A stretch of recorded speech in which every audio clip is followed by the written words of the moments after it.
नमस्कार। प्रादेशिक समाचार के साथ मैं मुग्धा तिवारी। पहले मुख्य समाचार। देशव्यापी कोविड टीकाकरण अभियान की आज पहली वर्षगांठ।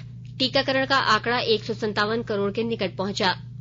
राज्य में पिछले 24 घंटों में कोरोना के 3,258 नए संक्रमित मिले, वहीं 3,351 मरीज हुए स्वस्थ। केंद्रीय गृह मंत्री अमित शाह ने आशंका व्यक्त की है कि रासायनिक खाद के इस्तेमाल से अगले 15 वर्ष में कैंसर के मामले 50% बढ़ जाएंगे। और अंडर 19 एक दिवसीय क्रिकेट विश्व कप में ग्रुप बी के आरंभिक मैच में भारत ने दक्षिण अफ्रीका को 45 रन से हराया। और समाचार से पहले एक जरूरी संदेश। देश के कई हिस्सों में कोविड का संक्रमण तेजी से बढ़ रहा है। हम श्रोताओं से सतर्क रहने और 15 से 18 वर्ष के बच्चों सहित अन्य लोगों को टीका लगवाने में मदद करने की अपील करते हैं। कोरोना वायरस का नया स्वरूप ओमिक्रॉन चिंता का कारण है। कृपया सुरक्षित रहने के लिए 3 सरल उपायों का पालन अवश्य करें। मास्क पहनें, 2 गज की सुरक्षित दूरी बनाए रखें, हाथ और चेहरे की सफाई पर विशेष ध्यान दें। कोविड संबंधी किसी भी जानकारी और सलाह के लिए राष्ट्रीय हेल्पलाइन नंबर 011-2397-8046 और 1075 पर संपर्क करें। और अब समाचार विस्तार से। राष्ट्रव्यापी कोविड टीकाकरण अभियान की आज पहली वर्षगांठ है। प्रधानमंत्री नरेंद्र मोदी ने पिछले वर्ष 16 जनवरी को महामारी से निपटने के लिए युद्ध स्तर पर विश्व का सबसे बड़ा टीका अभियान शुरू किया था। टीकाकरण अभियान के तहत पिछले वर्ष सबसे पहले स्वास्थ्य कार्यकर्ताओं को टीके लगाए गए। 2 फरवरी से अग्रिम पंक्ति के कार्यकर्ताओं को टीके लगाए जाने लगे। उसके बाद 1 मार्च से 60 वर्ष से अधिक उम्र के और 45 वर्ष से अधिक उम्र के अन्य रोगों से पीड़ित लोगों को टीकाकरण अभियान के दायरे में लाया गया। 1 मई से 18 वर्ष से अधिक उम्र के सभी लोगों को टीके लगाए जा रहे हैं। इस वर्ष 3 जनवरी से 15 से 18 वर्ष के बच्चों का टीकाकरण आरंभ हुआ। स्वास्थ्य कर्मियों, अग्रिम पंक्ति के कार्यकर्ताओं और 60 वर्ष से अधिक उम्र के व्यक्तियों के लिए एहतियाती टीके लगाने का अभियान 10 जनवरी से शुरू हुआ। इस बीच कोविड टीकाकरण कार्यक्रम के तहत अब तक 156 करोड़ 63 लाख से अधिक टीके लगाए जा चुके हैं। कल 57,29,000 से अधिक टीके लगाए गए। अब तक 42,69,000 से अधिक एहतियाती टीके लगाए जा चुके हैं। स्वास्थ्य मंत्री मनसुख मांडविया ने कोविड टीकाकरण अभियान का 1 वर्ष पूरा होने के अवसर पर वैज्ञानिकों, स्वास्थ्य कर्मियों तथा देशवासियों को बधाई दी है।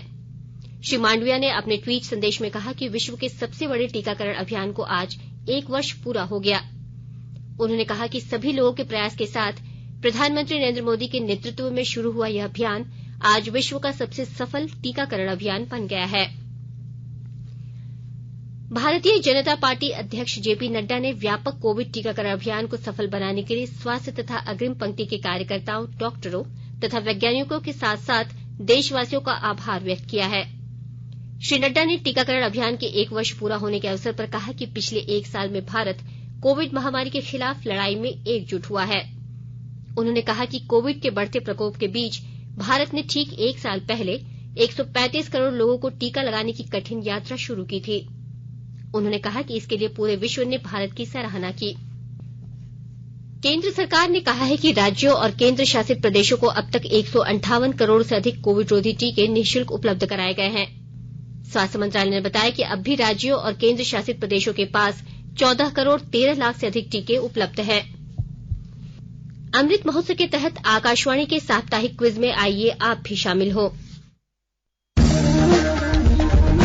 आजादी के 75 वर्षों का पर्व अमृत महोत्सव प्रत्येक बुधवार शाम 7 बजे प्रसारित होने वाले प्रादेशिक समाचार के दौरान पूछे गए प्रश्न का सही उत्तर देने वाले एक प्रतिभागी इनाम का हकदार होगा। इसके लिए सुनते रहें आकाशवाणी रांची का प्रसारण।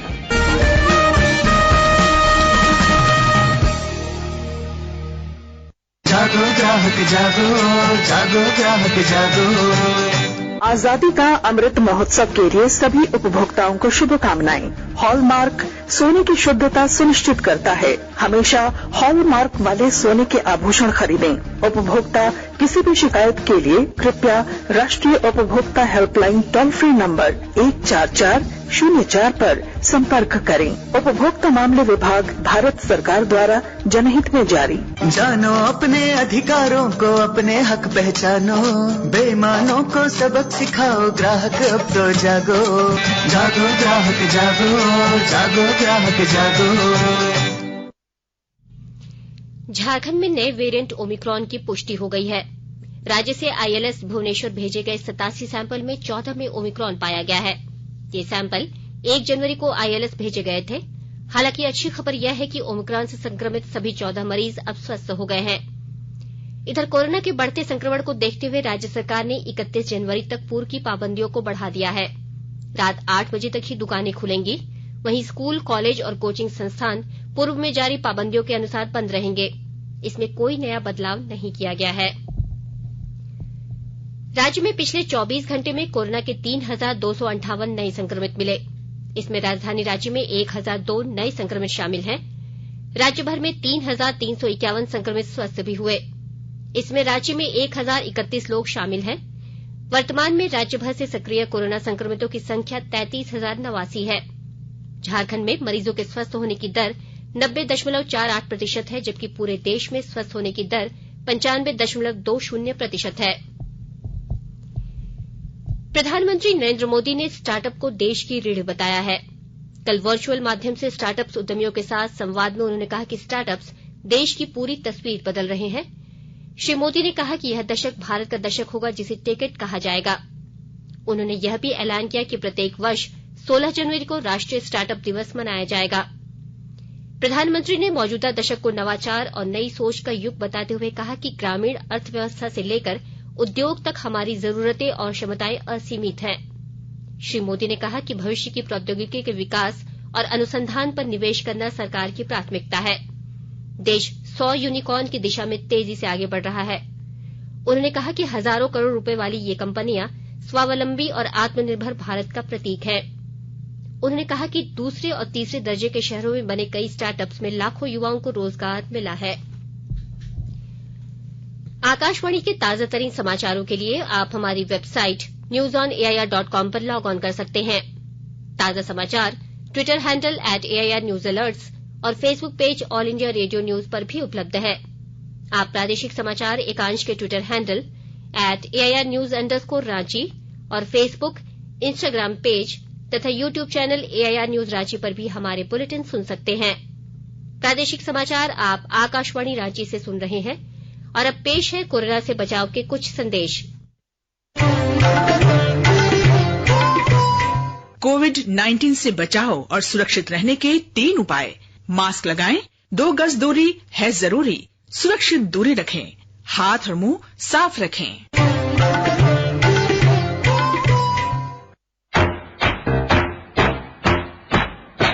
चलो मिलकर एक शुरुआत करें, चलो एक फैसला आज करें। मास्क नहीं तो टोकेंगे, कोरोना को रोकेंगे। चलो एक वादा करते हैं, चलो कुछ वादा करते हैं। मास्क नहीं तो टोकेंगे, कोरोना को रोकेंगे। भारत सरकार द्वारा जनहित में जारी। प्रादेशिक समाचार में आपका एक बार फिर से स्वागत है। प्रधानमंत्री नरेंद्र मोदी ने इस वर्ष के परीक्षा पे चर्चा कार्यक्रम के लिए पंजीकरण कराने का आग्रह किया है।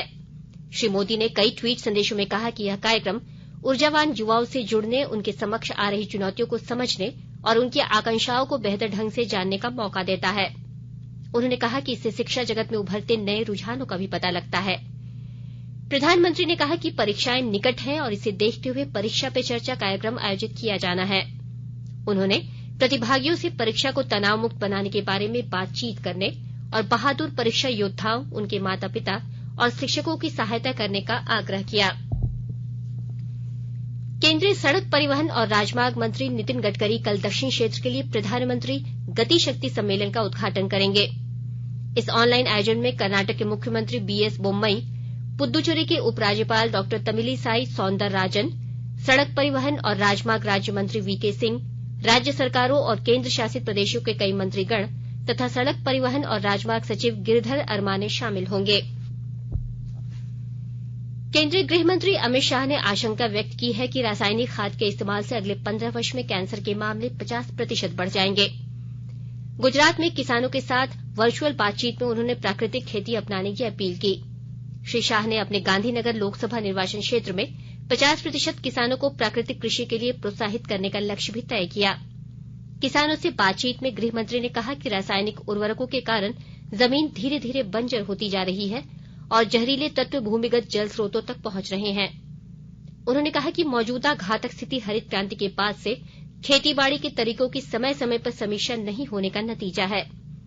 उन्होंने कहा कि खाद के रूप में गाय के गोबर और मूत्र के उपयोग से प्राकृतिक कृषि ही मिट्टी की उत्पादकता बहाल करने का एकमात्र तरीका है। गोड्डा जिले में कोरोना संक्रमण से बचाव के लिए प्रशासन लगातार जागरूकता अभियान चला रहा है। जिले के सभी प्रखंडों में डोर टू डोर जाकर ग्रामीणों को जागरूक कर टीकाकरण किया जा रहा है। कोरोना टीका की भ्रांति को दूर करने के लिए लोगों को बताया जा रहा है कि महामारी से बचने का सबसे प्रभावशाली उपाय टीकाकरण ही है। यह पूरी तरह सुरक्षित है। सीबीआई ने gas authority of India limited GAIL में विपणन मामलों के निदेशक और अन्य अधिकारियों को रिश्वत लेने के आरोप में गिरफ्तार किया है। इससे पहले सीबीआई ने आरोपी के परिसरों पर छापेमारी की और 1,29 लाख रुपए नकद, सोने के आभूषण तथा अन्य मूल्यवान वस्तुएं बरामद की। गिरफ्तार किए गए सभी आरोपियों को अदालत में पेश किया जाएगा। जमशेदपुर पुलिस ने मानव तस्करी गिरोह के 5 सदस्यों को गिरफ्तार किया है। इनमें 2 महिलाएं भी शामिल हैं। वहीं 3 बच्चों को रेस्क्यू कराया गया है। पूर्वी सिंहभूम जिले के वरीय आरक्षी अधीक्षक डॉक्टर एम तमिलवानन ने बताया कि बहरागोड़ा थाना क्षेत्र की रहने वाली 5 बच्चियों को बहरागोड़ा के ही मानव तस्कर ने राजस्थान और मध्य प्रदेश में ले जाकर बेच दिया था। गिरफ्तार मानव तस्करों से पुलिस पूछताछ कर रही है। लोहरदगा जिले में हुए ओलावृष्टि से फसलों और कच्चे मकानों को क्षति पहुंची है। विस्तृत ब्यौरा दे रहे हैं हमारे लोहरदगा संवाददाता। लोहरदगा जिला में बेमौसम ओलापात एवं वर्षा के कारण कई कच्चे मकान ध्वस्त हो गए हैं। वहीं किसानों के खेतों में लगी फसलों को भारी नुकसान हुआ है। जिला प्रशासन के द्वारा इस पर त्वरित संज्ञान लेते हुए सभी अंचल अधिकारियों से सर्वे कराया जा रहा है। जिले के उपायुक्त दिलीप कुमार टोपो ने बताया कि लोहरदगा में बेमौसम बरसात एवं ओलापात के बाद किसानों को हुए नुकसान एवं मकानों के क्षतिग्रस्त होने की लगातार सूचना मिल रही है, जिस पर जिला प्रशासन ने संबंधित अंचल अधिकारियों को निर्देश दिया है कि यथाशीघ्र धरातल पर सर्वे कर विस्तृत रिपोर्ट तैयार करें और उसे जिला मुख्यालय में भेजें, ताकि जो किसान प्रभावित हुए हैं एवं जो व्यक्ति घर से वंचित हो गए हैं उन्हें उचित मुआवजा दिया जा सके। गोपी कृष्ण कुंवर, आकाशवाणी समाचार, लोहरदगा। झारखंड में पश्चिमी विक्षोभ का असर आज समाप्त हो जाएगा। आज से मौसम साफ हो जाएगा। हालांकि मौसम विभाग के पूर्वानुमान के अनुसार अगले 2-3 दिनों में न्यूनतम तापमान में 2 से 4 डिग्री तक की गिरावट आ सकती है। मौसम विभाग के अनुसार सुबह और रात में ठंड का एहसास ज्यादा होगा। हालांकि आज सुबह कोहरा छाया रहा। पश्चिमी विक्षोभ से करीब 1 सप्ताह तक राजधानी रांची सहित पूरा राज्य प्रभावित रहा। रुक रुक कर कई जिलों में बारिश होती रही। इस दौरान राजधानी रांची में कई जगहों पर ओलावृष्टि भी हुई। गयाना में अंडर 19 एक दिवसीय क्रिकेट विश्व कप में भारत ने ग्रुप बी के शुरुआती मैच में दक्षिण अफ्रीका को 45 रन से हरा दिया है। भारतीय टीम ने पहले बल्लेबाजी करते हुए 46 ओवर और 5 गेंद में 232 रन बनाए। दक्षिण अफ्रीका की टीम 45 ओवर और 4 गेंद में 187 रन ही बना सकी। भारत प्रतियोगिता में दक्षिण अफ्रीका, आयरलैंड और युगांडा के साथ ग्रुप बी में है।